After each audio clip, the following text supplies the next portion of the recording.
नमस्कार दोस्तों, आज बात करूँगा जुपिटर के बारे में। जुपिटर में मिनी लोन आपको मिलता है, तो आपको बता दूँ कि मिनी लोन जो है मेरा जो अमाउंट था वो इंक्रीज़ हुआ था पिछले बीते दिनों आपने देखा होगा। लेकिन जो अमाउंट लगभग वहाँ पे 55,000 रुपए के आस-पास हुआ था, लेकिन अभी वहाँ की जो क्रेडिट लिमिट है वो डिक्रीज़ कर दी गई है। वो ऐसा किस लिए हुआ है, उसके बारे में डिटेल में इस वीडियो में बात करूँगा। वीडियो पहली बार देखो तो लाइक करना, चैनल को सब्सक्राइब। यहाँ पर स्क्रीन दिखाना चाहूँगा आपको सबसे पहले, और जो पेटीएम का मिनी पेटीएम कह रहा हूँ, जुपिटर जो है लोन वाले सेक्शन में अभी मैं जा रहा हूँ, तो 55,000 से जो लिमिट है अप टू 25,000 कर दी गई है, यानी कि सिर्फ 25,000 रुपए कर दी गई है।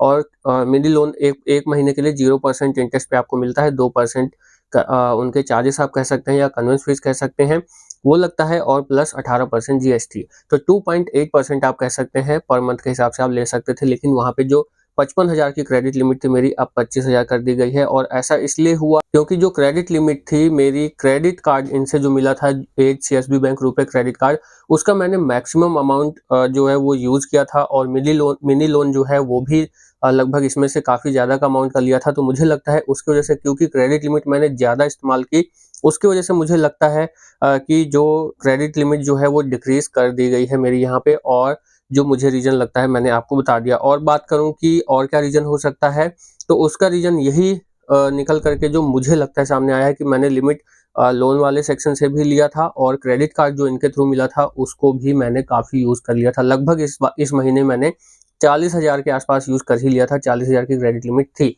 तो उस हिसाब से मुझे जो लगता है, क्योंकि क्रेडिट लिमिट लगभग 100% मैंने यूज़ कर ली थी, तो इसकी वजह से डिक्रीज़ हुआ होगा। और दूसरी बात, जो मैंने आपको बताया कि लोन भी यहाँ से मैंने लिया था, हालाँकि रीपेमेंट मैंने कर दिया है, और यहाँ पे अब दोबारा से मुझे 25,000 का लिमिट मिल रहा है, लेकिन जो अमाउंट है वो डिक्रीज़ कर दिया गया है। जो रीज़न मुझे समझ आया है वो मैंने आपको अभी बता दिया इस वीडियो में। और आपको बताना चाहूँगा कि अगर आपको भी मिनी लोन मिला है तो उसका कम से कम अमाउंट आप यूज़ करिए। और जैसे कि मैंने कहा 55,000 की लिमिट मिली थी, उसमें से मैंने 37,000 के आस-पास ले लिया था।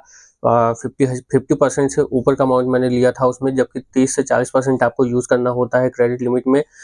जहाँ भी मिलते हैं आपको, चाहे क्रेडिट कार्ड हो या कहीं पर इस तरह की कोई प्लेटफ़ॉर्म पे आपको लिमिट मिलती है तो। तो वो रीज़न एक तो निकल के आ रहा है, और दूसरा, क्योंकि क्रेडिट कार्ड भी जुपिटर एज का edge CSB bank Jupiter RuPay credit card जो है उसका भी मुझे लिमिट यहाँ पे 40,000 मिला था, तो उसको भी मैंने काफ़ी यूज़ कर लिया था। तो वो रीज़न मुझे लग रहा है कि उसकी वजह से हुआ होगा, या फिर कुछ इनकी इंटरनल पॉलिसी भी हुई होगी, या फिर कुछ प्रोफ़ाइल में उनको लगा होगा कि अमाउंट जो है वो कम कर देना चाहिए, तो इस वजह से मुझे लगता है मिनी लोन जो है उसका अमाउंट जो क्रेडिट लिमिट का था, वो कम कर दिया गया है।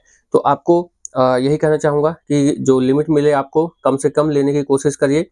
30 से 40%, यानी कि अगर ₹100 एग्ज़ाम्पल के लिए बात करें तो उसमें से 30-40 रुपए ही आप यूज़ करिए।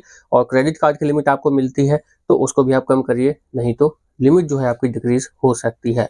मिलते हैं अगली वीडियो में, इस वीडियो में इतना ही। आप अगर क्रेडिट कार्ड लेना चाहते हैं या सोच रहे हैं तो इंस्टेंट अप्रूवल लिंक वीडियो के डिस्क्रिप्शन में मिल जाएगा डिफरेंट बैंक के क्रेडिट कार्ड के, तो वो जा करके आप अप्लाई कर सकते हैं। @ टाइम्स नाम से इंस्टाग्राम अकाउंट है, वहाँ पर आ सकते हैं, वहाँ पर आपसे बातचीत हो सकती है। कुछ शेयर करना है या पूछना है तो आप पूछ सकते हैं। सादा टाइम्स ब्लॉग्स के नाम से एक यूट्यूब चैनल और है, जहाँ पे आपको ब्लॉग देखने को मिल जाता है, तो वो चैनल भी आप सब्सक्राइब कर सकते हैं। मिलते हैं अगली वीडियो में, इस वीडियो में इतना ही। नमस्कार।